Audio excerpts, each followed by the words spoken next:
கர்த்தருடைய பரிசுத்த நாமத்திற்கு ஸ்தோத்திரம். நம்ம சங்கீதம் 83வது அதிகாரம் 16வது வசனத்தை தியானிக்க இருக்கிறோம். 83:16 ஜெபத்துடன் இந்த செய்திகளே கடன்சுரம். எந்தன் கால்மலையானவரே, என்னை காக்கும் தெய்வம் நீரே. எந்தன் கால்மலையானவரே, என்னை காக்கும் தெய்வம் நீரே.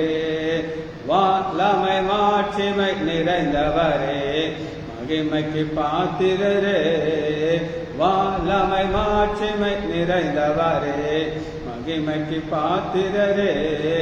ஆராதனை உமக்கே, ஆராதனை உமக்கே, ஆராதனை உமக்கே, ஆராதனை உமக்கே. உந்தன் சிறகுகளே நிழலில் யாண்டு மகிழ செய்தீர். உந்தன் சிறகுகளே நிழலில் யாண்டு மகிழ செய்தீர். தூயவரே என் துணையாளரே, துதிக்கு பாத்திரரே. தூயவரே என் துணையாளரே, துதிக்கு பாத்திரரே. ஆராதனை உமக்கே, ஆராதனை உமக்கே, ஆராதனை உமக்கே, ஆராதனை உமக்கே. எந்தன் பலவீன நேரங்களில் வாம் கிருபை தந்தீரையா. எந்தன் பலவீன நேரங்களில் வாம் கிருபை தந்தீரையா. இயேசு ராஜா என் பலனாயினீர், எதற்கும் பயமில்லையே. இயேசு ராஜா என் பலனாயினீர், எதற்கும் பயமில்லையே. உராரா ரிபரா ஒப்பாரா ஒபரா, ரிகாரா ரிகரா, இகாரா இகரா. எந்தன் உயிருள்ள நாட்களெல்லாம் உம்மை புகழ்ந்து பாடிடுவேன். எந்தன் உயிருள்ள நாட்களெல்லாம் உம்மை புகழ்ந்து பாடிடுவேன். ராஜா நீர் செய்த நன்மைகளை எண்ணியே துதித்திடுவேன். ராஜா நீர் செய்த நன்மைகளை சொல்லியே துதித்திடுவேன். இயேசுவை நாமத்தினாலே ஜெபங்களின் பிதாவே, ஆமென். கர்த்தருடைய பரிசுத்த நாமத்திற்கு ஸ்தோத்திரம். Balachandri praise the lord, Selvi teacher praise the lord. வாசிப்போமா? 16வது வசனத்தை வாசிப்போம். இல்லம்மா, 16. கர்த்தாவே, கர்த்தாவே, அவர்கள் உமது நாமத்தை தேடும்படிக்கு அவர்கள் முகங்களை அவமானத்தினாலே மூடும். எஸ், இதான் நம்ம தியானிக்கிறோம். இது என்னன்றது நம்ம தியானிக்கிறோம். இது ஏற்கனவே நான் உங்களுக்கு இதுல இருந்து எங்க இருந்து ஆரம்பிச்சேன் அப்படின்னு நீங்க கேட்டீங்கன்னா 4வது வசனத்தை வாசிப்போம். அவர்கள் இனி ஒரு ஜாதியராயிராமலும் இஸ்ரவேலின் பேர் இனி நினைக்கப்படாமலும். இது என்ன அப்படின்னு கேட்டீங்கன்னா இஸ்ரேல் தேசம் குட்டி தேசம். அதை சுற்றிலும் இப்ப நீங்க பாக்குற ஒவ்வொரு கண்ட்ரி இருக்கு, 5, 6. இவங்கெல்லாம் ஒரே நோக்கம் என்னன்னா இந்த இஸ்ரேல் தேசத்தை அழிக்கணும். ஆண்டவர் என்ன செய்யறாரு? பல வகையில அவங்களுக்கு உதவி செய்யறாரு. இப்ப அடுத்த அவருடைய என்ன நோக்கம் அப்படின்னு கேட்டீங்கன்னா 12வது தேவனுடைய எங்களுக்கு சுதந்திரமாக. அப்ப ஆண்டவர் வாசம் பண்ற யாருக்கு வேணும்? எங்களுக்கு வேணும். உங்க வீட்டுல நீ இருக்கணுமா, வேற இருக்கணுமா? இந்த ஆஸ்பத்திரி யார் ஆஸ்பத்திரி? எங்க அப்பா இறந்தவங்க இந்த ஆஸ்பத்திரி விலை கேட்டு வந்தாங்க. என்ன செஞ்சாங்க? அவங்க என்ன நினைச்சாங்கன்னா, அவர் செத்து போயிட்டார், நீங்க தான் என்ன பண்ண போறீங்க. ஆனா ஆண்டவர் என்ன செஞ்சானா, அடுத்த வருஷத்துல ஒரு சொத்து நாங்க வாங்கணும். இப்ப வேணா வந்து கேட்பானே, கேட்க மாட்டோம். அவ ஆண்டவருடைய காரியத்துல நம்ம காப்பாற்றணும். சரி, இப்ப நம்ம தியானிக்க போறது 16வது வசனம். கர்த்தாவே, அவர்கள் உம்முடைய நாமத்தை தேடும்படி அவர் முகங்களே அவமானம். இதான் நீங்க நம்ம பார்க்கணும். இது எழுதுனா ஆசாப், பிராக்கெட்ல பாருங்க, ஆசாப் இருக்கா? இந்த ஆசாப் எப்ப வாழ்ந்தார் அப்படின்னு கேட்டீங்கன்னா 2000 வருஷத்துக்கு முன்னாடி ஆண்டவராக இயேசு கிறிஸ்து இந்த பூமிக்கு வந்தார். அதுக்கு 1000 வருஷம். அப்போ 3000 வருஷத்துக்கு முன்னாடி அவர் என்னெல்லாம் சொல்றாரோ அது அப்படி நடக்கும். அதான் நமக்கு தியானிக்கிறது. சரி, இப்ப இந்தியா பக்கத்துல எந்த தேசம் இருக்கு? யாராவது சொல்லுங்க பார்ப்போம். என்ன மேல? பாகிஸ்தான் இருக்கா? நம்ம 2 பேருக்கு பிரச்சனை இருக்கா? சண்டை வருமா வராதா? வந்துட்டே. அதுபோல இந்த இஸ்ரேல் தேசத்து பக்கத்துல சிரியா, SYRIA, சிரியா அப்படின்னு ஒரு தேசம். அந்த தேசம் எப்பவுமே என்ன செய்வாங்க தெரியுமா, இவங்க கூட சண்டை போட்டுட்டே இருப்பாங்க. அந்த சிரியா தேசத்தை உடைய இப்போ நம்ம அதனுடைய பேக்ரவுண்ட் நான் உங்களுக்கு காட்டுறேன். அதாவது 2012 சிரியாவில் ஒரு உள்நாட்டு சண்டை வருது. உள்நாட்டு சண்டை தெரியுமாமா, பிரச்சனை வருது. பிரச்சனை வந்தவுடனே ஒருத்தர் பேர் எழுதிக்கணும், அபீஸ். அவர் பேர் அபீஸ். நம்ம பேப்பர் எழுதிக்கோமா, அந்த இதில் எழுதிக்கோ, அந்த பைபிள் இல்லை, பைபிள் எழுதிக்கோ, லாஸ்ட் பேஜில் எழுதி கடைசியில் கேட்டுக்குவாங்க. அபீஸுங்கிற ஒருத்தர் என்ன செய்யறாருன்னா, அந்த சிரியா தேசத்தை அவருடைய பவர் கெடுத்துக்கிறார். பவரை கெடுத்துட்டு 4 வருஷம் அதை வந்து ஃபுல் கண்ட்ரோலில் நடத்திக்கிட்டு இருக்காரு. ஆனால் அப்போ ஒரு கூட்டம் ஆரம்பிக்கிறாங்க, அது HDS. இந்த HDS அப்படிங்கிற ஒரு ஒரு ஒரு ஒரு கேங், இவங்க ஒரு அமைப்பு. இவங்க யாருக்கு விரோதமாக சண்டை போடுறாங்க, அந்த அபீஸ். அப்போ இந்தியாவுக்குள்ள ஒரு பிரச்சனை வந்துச்சுன்னா டிவைட் ஆகும். சரி, சிலோன் எடுத்துக்கோங்க. சிலோனில் சண்டை வந்தது உங்களுக்கு தெரியுமா? யாப்பா இது எந்த உலகத்தில் சிலோன்லமா அங்கே இந்தியர்கள் இருந்தாங்க, தமிழர்கள் இருந்தாங்க. அவங்க என்ன சொல்லுவாங்க, எங்களுக்கு பாதி ஊர் வாங்குறேன், இருக்கிறதே குட்டிப்பான் எவ்வளவு பாதி வேணும். அப்போ கடைசியில் கம்ப்ளீட்டாக சண்டை வந்து இப்போ அந்த பிரச்சனை முடிஞ்சிருச்சு. அதுபோல் இப்போ ஒரு தளபதி இருக்கார். அந்த தளபதி பேர் அல்-சார், அபு அல்-சார். இவர் அதை வந்து எப்படியாவது ஜெயிச்சு கொண்டாடணும், ஒரு பெரிய பிரச்சனை வந்துட்டு. இப்போ அந்த அபீஸுங்கிற ஒரு அப்பா, அவருடைய பவர் கையில் வந்து ஏறக்குறைய 50 வருஷம் அவருடைய கண்ட்ரோலில் சிரியா. எத்தனை வருஷம்? 50 வருஷம். அந்த 50 வருஷமும் இஸ்ரேலுக்கு பிரச்சனை. ஏன்னா அவங்களுடைய நோக்கம் என்னன்னா இஸ்ரேலை அழிச்சு முடிச்சு. இப்படியே அந்த ஆண்டுகிட்டே இருக்குது. 1960 ஒரு அடுத்த ஸ்டெப் வரும். அது என்ன நடக்குது அப்படின்னு கேட்டிங்கன்னா, இந்த அபீஸ் இறந்துடுறாரு. அபீஸ் இறந்த உடனே அடுத்து ஒருத்தர் வருகிறார். அவர் வந்து சொல்கிறேன், அதை எழுதிக்கோங்க. பாஷார், BASHAR, Bashar al Azhar, ALL Azhar, ASSAD. சரி, இந்த அல் அசார் பாஷார் இவர் யார் அப்படின்னு கேட்டீங்கன்னா, இந்த நம்ம பார்த்த இந்த அபீஸ்ங்கிற ஒரு சீனியர் மேனுடைய மகன். இவர் இங்கிலாண்டில் ஒரு பல் டாக்டர் இருக்கார். அப்பா இறந்துட்டாரு. அதுக்கு அடுத்து நெக்ஸ்ட் எலெக்ஷனில் யார் ஜெயிக்க வரணும்னா இவருடைய அண்ணன் தான் வருவார்னு சொல்லி எல்லாம் ரெடி பண்ணியாச்சு. அண்ணன் வர்றதுக்கு கரெக்டாக 10 நாளைக்கு முன்னாடி ஒரு கார் ஆக்சிடென்ட் அண்ணன் இருக்கிறார். அப்பா இருக்கிறாரு, அண்ணன் இருக்கிறாரு. இந்த அசார் பவருக்கு வர்றாரு. எல்லாரும் நினைச்சாங்கன்னா, பவருக்கு வந்தாச்சுன்னா நமக்கு வந்து என்ன கிடையாது, பிரச்சனை கிடையாது. நம்ம வந்து யங்ஸ்டராக இருக்காரு, படித்தவர், நம்மளை என்ன செய்வார், நல்லா வச்சுக்க வரைச்சோம். இது ஒரு பக்கம் இருக்குது. இப்போ நம்ம இதில் கத்தோலிக்கர் சிஎஸ்ஐ ரெண்டும் ஒன்றா வேறையா? வேற வேற. வெளியில் பார்த்தா அதுபோல் முஸ்லீமில் 2 இருக்குது, ஷியா சுன்னி 2 இருக்குது. தெரியுமா உங்களுக்கு? சுன்னி. இது என்ன நான் உங்களுக்கு சொல்கிறேன். ஏமா இந்த முஸ்லீம் மக்களில் முகமது அவர் தான் அவங்களுடைய லீடர். அவர் தான் அந்த குரானை இறக்கி இவங்களுக்கு சொல்லிக் கொடுத்தாரு. நபி, முகமது நபி அவருக்கு. இந்த முகமது நபி அவருடைய மகள் பேர் ஃபாத்திமா. அந்த ஃபாத்திமாட்ட இவர் என்ன சொல்கிறாரு அப்படின்னு கேட்டிங்கன்னா, ஃபாத்திமாவே நான் நினைச்சாலும் உடனே பரலோகத்தை கொண்டு வர முடியும். நான் நினைச்சாலும் நீ அல்லாஹ் முன்னாடி ஒழுங்காக இருந்துக்கோ, நீ பரலோகம் வரலாம் சொல்லியிருக்காரு. அப்போ இப்போ நம்ம இதில் வந்து இயேசு எடுத்தாச்சுன்னா பைபிள் ஏதாவது இருக்குமா? கிடையாது. அதுபோல் அந்த முகமது நபி தான் ஃபுல்லாக இருக்கும். எல்லாமே முகமது நபி தான் போகணும், எல்லாமே. அப்போ ஒரு குரூப் என்ன சொன்னாங்கன்னா, ஏயா உன்னால ஓ மகளே எங்கே கொண்டு போக முடியாது, அப்போ நான் எங்களை எப்படி நீ கொண்டு போவா? ஆனால் நாங்களே டைரெக்டாக என்ன செய்வோம், அல்லாட்ட ஜெபம் பண்ணணும்னு சொல்லி பிரிஞ்சு வந்தாங்க. புரியுது அவங்களுக்கு? இப்படி 2ஆக டிவைட் ஆச்சு. ஒரு குரூப்பு இன்னைக்கு யார் மூலமாக ஜெபம் பண்ணுறாங்க? நபி முகமது நபி. இவங்க நாங்களே என்ன செய்வோம். இப்போ ஒரு டிவிஷன் இல்லையா? இப்போ கத்தோலிக்க சபைக்கும் சிஎஸ்சி மாதிரி ஃபுல்லாக டிவைட் ஆயிடுச்சு. இவங்க 2க்கும் எப்பவுமே ஒரு பிரிவு ஏற்பட்டு இந்த அபீஸ், இப்போ நான் சொல்கிற பாஷார், இவங்க எல்லாம்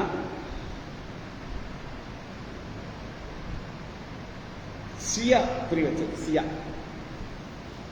ஆனா அந்த ஊர்ல இந்த சிரியால 90% வந்து ஆப்போசிட் சன்னியா.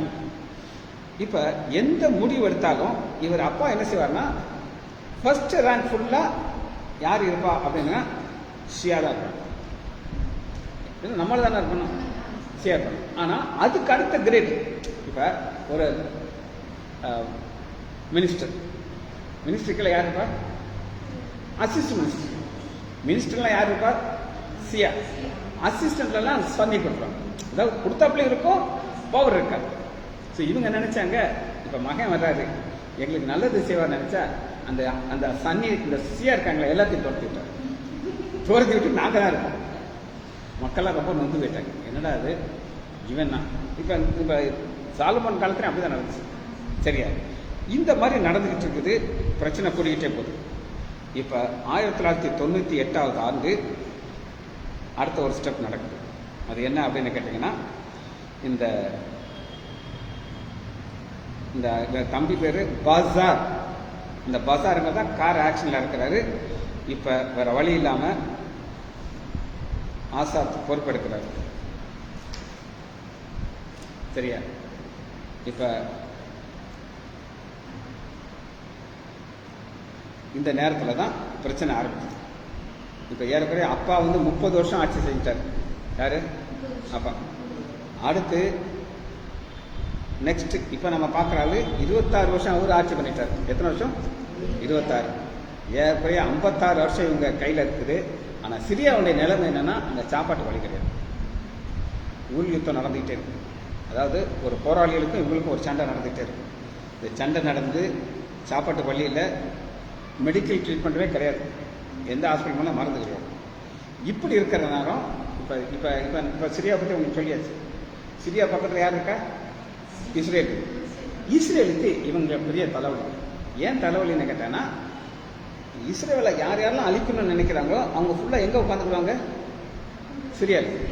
ஈஸியாக என்ன செய்வாங்க? அட்டாக் பண்ணிடுவாங்க. அதனால ஒரு பக்கத்தில் ஒரு இடம் இருந்துச்சு. அது பேர் GOLAN கோலன் ஹைட்.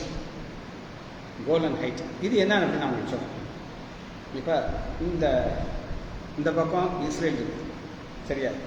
இந்த பக்கம் சிரியா இருக்கு. ரெண்டு கூடால அந்த மாதிரி ஒரு இடம் இருக்கு. அது பேர் தான் கோலன் ஹைட். இது என்ன அப்படின்னு கேட்டீங்கன்னா 1974 இந்த இது ஆக்சுவலாக வந்து யார்கிட்ட இருந்துச்சுன்னா சிரியாட்ட தான் இருந்துச்சு. எந்தது? Golan height. ஆனால் 1974 நடந்த யுத்தத்தில் இஸ்ரேல் மக்கள் ஜெயிச்சு இது அவங்க சொந்தம் பண்ணிட்டாங்க.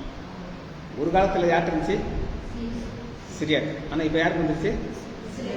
ஆனால் இஸ்ரேல் வந்து இதை வந்து ரொம்ப தாங்க ரொம்ப பொக்கிஷமாக வச்சுட்டு இருப்பாங்க.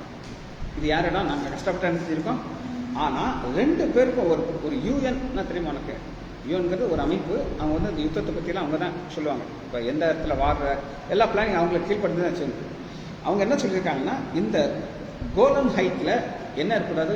யுத்தம் இருக்கக்கூடாது, வார் வரக்கூடாது. இது ஒரு காமனாக இருக்கணும், ஆனால் பீஸ்ஃபுல்லாக இருக்கணும் அப்படின்னு சொல்லிட்டாங்க. இப்போ ஹஸ்புல்லா உங்களுக்கு தெரியும், எழுதிக்கோங்க. HEZBOLLAH. இந்த ஹஸ்புல்லா இவங்க உள்ள வர்றதுக்கு இந்த கோலன் ஹைட் மூலமாக தான் இவங்க வந்து உள்ள வர முடியும். ஆனால் இப்போ பிரச்சனை என்ன வந்துட்டே இருக்குன்னா இப்போ உங்களுக்கு போன தடவை நான் உங்களுக்கு சொன்னேன் இந்த பேஜரை பற்றி நான் சொன்னேன். உங்களுக்கு தெரியுமா? திரும்ப சொன்னேன் மறந்து. இப்போ இந்த ஹெஸ்புல்லா அவங்களுக்கு நம்ம செல்ஃபோன் இருக்கலாமா? செல்ஃபோனில் இருந்து பேசினா மற்றவங்க கேட்கலாம் தெரியுமா உங்களுக்கு? டவரில் இருந்து செய்வாங்க, டாப் பண்ணிடுவாங்க. நீ இதை வேணால் டெலிட் பண்ணலாம், ஆனால் அது எங்கே இருக்கும்? அதனால் அவங்க என்ன நினச்சாங்க? பேஜர்னு வந்து கண்டுபிடிச்சேன். பேஜ் வந்து பழசு, அந்த காலத்தில் இருந்துச்சு. என் கையளவுக்கு தான் அது வந்து பேச முடியாது, மெசேஜ் மட்டும். இவங்க என்ன நினைச்சாங்கன்னா ஒரு பேஜர், ஒரு 5000 பேஜர் ஆர்டர் கொடுக்குறாங்க. யாருக்கு? இந்த ஹெஸ்புல்லா. அந்த பேஜர் இவங்க கையில் வச்சிருக்காங்க. யார் கையில்? ஹெஸ்புல்லா. ஸோ எந்த மெசேஜ்னாலும் செல்போனில் வராது, இந்த இது வழியாக தவிர எதில் வரும்? பேஜர் வழியாக. இந்த பேஜர் யார் ஸ்டாக் கொடுத்தானா இந்த ஹெஸ்புல்லா மக்கள் கொடுக்குறாங்க. ஆனால் கம்பெனிக்காரன் ஆர்டர் பண்ணி இவங்க கைக்கு வர்றதுக்கு முன்னாடி ஊடாலேயே மொசாட் தெரியுமா உங்களுக்கு? அது ஒரு அமைப்பு. இஸ்ரேல் அமைப்பு. இப்போ நம்ம சிபிஐ இருக்கா, அந்த மாதிரி அவங்களுக்கு வந்து மொசாட். இந்த மொசாட்டுங்கிறது மோஸ்ட் பிரெயினி. அவங்கள மாதிரி மூல உலகங்களை உலகத்தில் பார்க்கலையே. ஆண்டோடைய டைரக்ட் பிரெயின் ஒரு கொடுத்தாருங்க. அதனால் இவங்க என்ன பண்ணாங்கன்னா, இவங்க இந்த ஹெஸ்புல்லா கையில் கிடைக்கிறதுக்கு முன்னாடியே அவங்க என்ன பண்ணிட்டாங்கன்னா, அதை ஓப்பன் பண்ணாங்க. எதை ஓப்பன் பண்ணி உள்ள டிஎன்டி அப்படிங்கிறது ஒரு கெமிக்கல், சின்னதாக இருக்கும், விரல் சைஸ் தான் இருக்கும். அதை உள்ளே வச்சு பக்கத்தில் அதை வெடிக்க வைக்கிறதுக்கு ஒரு சின்னது, ரெண்டையும் கனெக்ட் பண்ணி உள்ளே வச்சுட்டாங்க. ஒரு சிக்னல் அடித்தா அது வெடிச்சிடும். இப்போ உனக்கு சிக்னல் ஒன்றா உன் ஃபோன் ஒன்று பொறுப்பதான் இல்லையா, இதை திரும்ப அப்படியே அழகாக பேக் பண்ணி டெலிவரி பண்ணிவிட்டாங்க. இது செய்கிற கஷ்டமா இல்லையா சார்? கஷ்டம். ஆனால் அழகாக இந்த ஹெஸ்புல்லாக்கு தெரியாது இதுக்குள்ளே என்ன இருக்கு, சிக்னல் பாம்பு இருக்கு. இப்போ இந்த மொசாட் வந்து இதை கிளீனாக கேட்டுக்கிட்டே இருக்காங்க. என்ன மெசேஜ் பண்ணாலும் யாருக்கு போகும்? அப்படித்தானே? இவன் இவ்வளோ செஞ்சாங்க, எல்லாத்துக்கிட்ட ரிப்போர்ட் வந்துகிட்டே இருக்கும். ஸோ இந்த மொசாட்டில் ஒரு நம்பர் 1 டாப் ஆஃபீஸர் ரிட்டையர்ட் ஆகும். அவர் தான் இந்த மேக்சிமம் ஹெஸ்புல்லா மக்களை கொண்டிருக்காரு. ஸோ இவர் ரிட்டையர்ட் ஆகி வீட்டுக்கு வர்றதுக்குள்ள இவரை கொண்டுறணும். இதுதான் அவங்க பிளான். அந்த பிளான் இன்னொரு 1 ஹவரில் என்ன செய்யணும், நடக்கணும். அந்த 1 ஹவரில் அந்த பிளான் நடக்கிறதுக்கு முன்னாடி யார் யார் கையில் இந்த ஹிஸ்புல்லா என்ன பண்ணிருக்காங்கன்னா, இந்த யாருக்கு பேஜர் கொடுப்பாங்க அப்படின்னு கேட்டிங்கன்னா, இப்போ நீ ஸ்டாஃப் உன்னை பார்த்தானா யாராவது சந்தேகப்படுவாங்களா? ஆனால் நீ வந்து ஒரு ஏஜெண்டாக இருப்ப. யாருக்கு ஏஜெண்டாக இருப்ப? இந்த ஹிஸ்புல்லாக்கு. அப்போ உன் பாக்கெட்டில் என்ன இருக்கும்? ஆமாம். இப்போ ஒரு ஃபோன் அடித்தா நீ என்ன செய்வ? கேட்பல. அந்த மாதிரி கரெக்டாக 1 மணி நேரத்துக்கு முன்னாடி யார் இவர் வந்து சேரப்படுறாரு. யார் யார் கையில் பாம்பு வந்துச்சோ ஒரு 4000 பேர் அட் அ டைம் வெடிக்குது. எது வெடிக்குது? அப்போ வெடித்து அவர் ஒரு டாக்டராக இருப்பார். ஆனால் அவர்கிட்ட பேஜர் வெடிக்குது அப்படின்னா என்ன அர்த்தம்? என்ன அர்த்தம்? அவர் இந்த நம்பர் சீக்ரெட் நம்பர், புரியுதா? என் ஓம் பாக்கெட்டில் பேஜர் இருக்குமா? யார்கிட்ட வரும்? அந்த ஹெஸ்புல்லாவுடைய. அப்போ இதெல்லாம் செஞ்சு முடிச்சது. இதெல்லாம் நான் ஏற்கனவே சொல்லியிருக்கேன். இப்போ லெபனான் சிரியா பிரச்சனையில் அடுத்த ஸ்டெப்பை நம்ம பார்ப்போம். இப்போ திரும்ப நான் சொல்கிறேன், பசார் அல் அசார் இவருக்கு விரோதமாக HTSங்கிற ஒரு படை ஆரம்பிச்சது. HTS. இப்போ என்ன ஒரு பெரிய ஆச்சரியம் அப்படின்னு கேட்டிங்கன்னா, இந்த பசார் அல் அசார் ஒரு ஒரு ஒரு ஒரு தலைவன் என்றால் இவர் உட்கார்ந்துருக்கார். சரி, நான் உங்களுக்கு பழைய ஏற்பாட்டில் ஒரு இதை காட்ட போகிறேன். அதுக்கப்புறம் புதிய ஏற்பாடு. நீதிமொழிகள் 3வது அதிகாரம் 15. நீதிமொழிகள் 3வது அதிகாரம் 15. 15. ஏகூத் என்னும் ரட்சகனை எழுப்பினார். இருக்கா? அவன் இடது கை பழக்கவளானான் தான் அவன் கையிலே காணிக்க மோவாப் ராஜா. இங்க 2 கேரக்டர் நம்ம பார்க்கணும். ஒரு ஆளு பேர் என்னதுன்னா ஏகூத், இன்னொரு ராஜா வரை எக்லோன். இருக்கா? 15.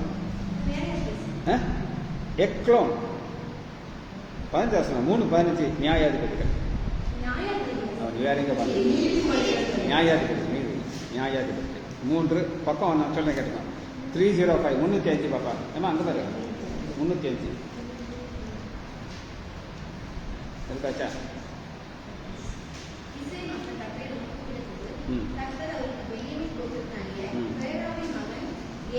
ஏகூத் ரட்சகன்னா இவர் தான் விடுதலை வாங்கி கொடுக்க போறாரு. அடுத்து மோவாபின் ராஜாவாக எக்லோனுக்கு காணிக்க அனுப்புறான். சரியா? இப்போ அந்த ஏகூத் என்ன செய்யறான்னா, ஒரு நீளமான கத்தியை எங்க பாருமா, நம்ம கத்தி எங்க வச்சிருப்போம்? இங்க தான் வச்சிருப்போம். அப்படித்தானே? இவன் என்ன செய்ய இந்த பக்கம் வச்சிருக்கான். ஏன்னா லெஃப்ட் ஹேண்டர். ஆமா, இடது கை. இப்போ இவனை எக்ஸாமின் பண்ணி உள்ள விடுறாங்களே, அப்போ இந்த பக்கம் தான் பார்ப்பாங்க, இங்க பார்க்க மாட்டாங்க. இந்த பக்கம் கத்தி வச்சது தெரியாது. புரியுதா? இப்போ ராஜாவை பார்க்கறது காணிக்கை கொண்டு வந்திருக்கான். ஏன்னா இவன் காணிக்கை கொடுக்கணும். காணிக்கைன்னு என்னது? கப்பம் கட்டுற மாதிரி கம்பல்சரியாக கொடுக்கணும். ஆமாம். அப்போ வந்தப்ப 14 காணிக்கையை மோவாப் ராஜா வாங்கி எக்லோன் செலுத்தினான். எக்லாம் மீன்ஸ் துளித்தன தெரியுமா? குண்டு சைஸில் இருக்கான். அந்த சைஸு உட்காந்து சாப்பிட்டுட்டு இருக்கான். அடுத்து அவனும் 19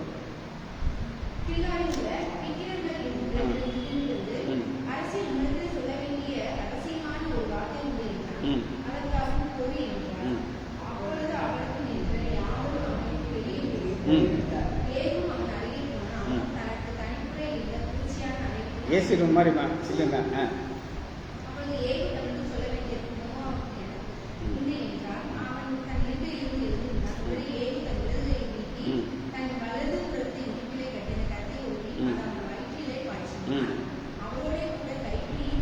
அவரால் அவ்வளோ குண்டு கைக்கே உள்ள போயிடுச்சு. அந்த அளவு உள்ள போயிடுச்சு. சரியா? அடுத்து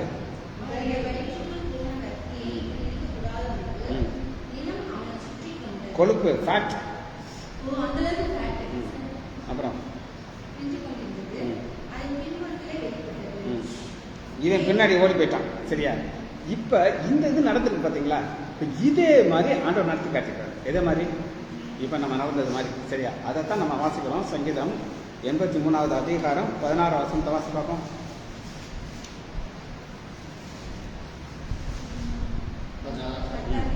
கர்த்தாவே தேடும்படி அவமானத்திலே மூடும். சரி, இப்ப நான் உங்களுக்கு ஒரு ஆளை சொல்லியிருக்கேன், பாசான் அல் ஆசாத். அந்த ஆளை பற்றி நான் சொல்லியிருக்கேன். இப்போ முடிச்சாச்சு. அவர் யார் நான் யாருன்னு சொல்லியிருக்கேன்? அவர் பெரிய ஒரு கிங். இப்போ சீரியா நாட்டை விட்டு ஓடி இப்போ இவன் போவாங்க ரஷ்யாவில் உட்காந்துருக்கான். இப்போ இது ஃபுல்லாக காரணம் யாருன்னா இஸ்ரேல். ஆமாம், இஸ்ரேல் ஃபுல்லாக சப்போர்ட் பண்ணி துரத்துட்டாங்க. சரி, அடுத்த ஸ்டெப் பார்க்குறோம். இன்னொரு பேர் சொல்கிறேன், எழுதிக்கோங்க. ஹசன், HAZAN. ஹசன் நோட்டில் ஞாபகம் வச்சுக்கோங்க. ஹசன் ஹசுல்லா, HASULLA. ஹசன் ஹசுல்லா. இவன் யார் அப்படின்னு கேட்டீங்கன்னா, இந்த ஹெஸ்புல்லாவுடைய ஒரு தலைவன். 32 வருஷமா தலைவனாக இருக்கான். அப்போ 32 வருஷமா தலைவனாக இருக்கிறவங்க எவ்வளோ எக்ஸ்பீரியன்ஸ் இருக்குமா இருக்காது? அவ்வளோ ஒரு எக்ஸ்பீரியன்ஸான ஒருத்தங்க. இவன்கிட்ட இஸ்ரேல் இவனுடைய பிஏனா யாரு? ரொம்ப க்ளோஸாக இருக்கிறார். இப்போ ராஜேஷ் இருக்காரு, சரஸ் மாதிரி. அது பொம்பளை பிள்ளை. அதாவது இவன் அந்த கை கொடுக்குற அளவுக்கு நெருக்கமாக இருக்கேன். இப்போ யார் என்கிட்ட கை கொடுப்பார்? சரண் இருக்கான். பணம் கொடுத்துருக்குறாரு. அந்த அளவுக்கு க்ளோஸாக இருக்கிறவனா இஸ்ரேல் பணம் கொடுத்து வாங்கிட்டாங்க. பணம் கொடுத்து வாங்கிட்டு என்ன செஞ்சாங்க அப்படின்னு கேட்டிங்கன்னா, ஒரு கெமிக்கல் ஒன்று கண்டுபிடிச்சிருக்காங்க. அது எப்படி இருக்குன்னு யாருக்கும் தெரியாது. அது ஸ்மெல் இருக்காது, ஒன்றுமே இருக்காது. அதை அந்த ஆள் என்ன செஞ்சாங்க, கையில் தடவிட்டு இந்த ஹசுல்லாவுக்கு ஷேக்கன் கொடுக்குறாங்க. வாங்க நீங்கள் எப்படி ஷேக்கன் கொடுத்துட்டு நீங்கள் போயிட்டு நீங்கள் கையை மொண்டு பார்ப்பீங்களா? கை கழுவுங்களா? போயிங்க. ரொம்ப க்ளோஸ். கை கொடுத்து நீங்கள் போயிட்டீங்க. நேராக போய் மொசாட்டை சொல்லிட்டாங்க, நான் கை கொடுத்தாச்சு, உங்கள் வேலையை நான் முடிச்சாச்சு. உடனே இவர் என்ன செஞ்சுட்டாங்க, சேஃபஸ்ட் பிளேஸ் கொண்டு போயிட்டாங்க. யாரை? கை கொடுத்தவரை. ஏன்னா இவர் ஹெவி அமௌண்ட் வாங்கியிருக்காரு. இப்போ அடுத்து என்னன்னா, இவன் என்ன செய்யறான், இந்த ஹசன் நசுல்லா ஒரு மீட்டிங் இருக்கு. அந்த மீட்டிங் எங்கே இருக்குது அப்படின்னு கேட்டிங்கன்னா, இந்த பில்டிங்கில் 4வது அண்டர் கிரவுண்டில் சேஃபஸ்ட் பிளேஸ். யாரும் போய் அவங்கள என்ன செய்ய முடியாது, பிடிக்க முடியாது. அந்தளவு சேஃபாக அவங்க ஊரில் உட்காந்துட்டு இருக்காங்க. கரெக்டாக ரேடாரில் அந்த சிக்னல் அவங்களுக்கு கிடைக்குது. என்ன செய்யுது, இவங்க சொல்லி கரெக்டாக 120வது நிமிஷம் 120 minutes, 2 மணி நேரத்துக்குள்ள பிளைன் எங்கேருந்து வருது, இஸ்ரேலேருந்து வருது. வந்து 80,000 கிலோ டன் உள்ள வெயிட், 80,000 டன் அதை சுமந்துட்டு வந்து கரெக்டாக அங்கேருந்து மேலே விடுது. வந்தா எங்க வர போயிடுச்சு, போய் இதுல என்ன பெரிய ஆச்சரியம்னா, இந்த ஹசன் ஹஸ்புல்லா இறந்து போயிட்டான்ட்டு முதல் நியூஸ் யாரு கொடுக்குற, இஸ்ரேல் கொடுக்குறாங்க. ரகசியமா நடம். யாருக்கும் தெரியாது. யாருக்கு தெரியாது. ஆனா கை கொடுக்குறான், கை கொடுத்துட்டு போறான். இப்ப அவன் போகிறது என்ன ரீசன்னா, இஸ்ரேல் மேல அடுத்த தாக்குதல் எங்க செய்யணும், இவன் தான் ஃபுல் பிளான். ஆனா எதுவுமே ஸ்டார்ட் பண்றதுக்கு முன்னாடி என்ன செஞ்சாரு. ஆனா இத்தனை கிலோ டன் போனா என்ன ஆகும், தொலைச்சிட்டு போச்சு. அதாவது நான் என்ன சொல்லேன்னா, அது அந்த வசனம் என்ன சொல்லுது பார்த்தீங்கன்னா, அவர்கள் முகத்தை அவமானத்தினாலே மூடும். இந்த அவமானங்கிறது என்ன சொல்லுங்க பார்ப்போம். இப்போ நான் எங்கே உட்காந்து எல்லாரும் இப்போ என்னை உள்ள வந்து கொள்றது லேசாக கஷ்டமா, லேஸ் இல்லை கதவு திறந்தா இருக்கும், எனக்கு செக்யூரிட்டியும் கிடையாது, ஒன்றும் கிடையாது. இந்த பிள்ளைகள் ஒரு ஒன்றும் உங்களை உதாரணத்துக்கு சொன்னேன், நான் சாப்பிட்றது ஏதாவது பாயசம் போட்டு பண்ணாலும் தெரியாது. நானும் குடிச்சிட்டு வாங்க, நம்மளை கொண்டு யாரும் பிரோஜனம் கிடையாது. ஆனால் ஆண்டவர் இன்னைக்கு இதை செய்து தன்னுடைய பவரை காட்டுறார். தன்னுடைய இன்னைக்கு இதுவரை எந்த சினிமாலையும் காட்டினார். இந்த மாதிரி கை கொடுத்தா ஒரு கெமிக்கல் வரும், அது என்ன செய்யும். ஆமாம், எல்லாமே ஆண்டவர் செய்த காரணம்னா அடுத்து பாருங்க 17-18 வாசம் படிக்கும். யெகோவா என்னும் நாமத்தை உடைய தேவரீர் ஒருவரே பூமி அனைத்து உணர்ந்து மனுஷன் உணரும்படி. எந்த மனுஷனுக்கு நான் உங்களுக்கு சொல்றேன்.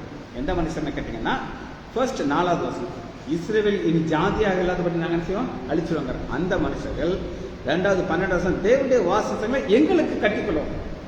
இந்த மனுஷர்கள் என்ன செய்யணும், உணரும்படி அவர்கள் என்றென்றைக்கும் வெட்கி கலங்கி நாணமடைந்து அழிவுப்போம். புரிஞ்சுச்சா? 83 சங்கீதம் 83 17-18.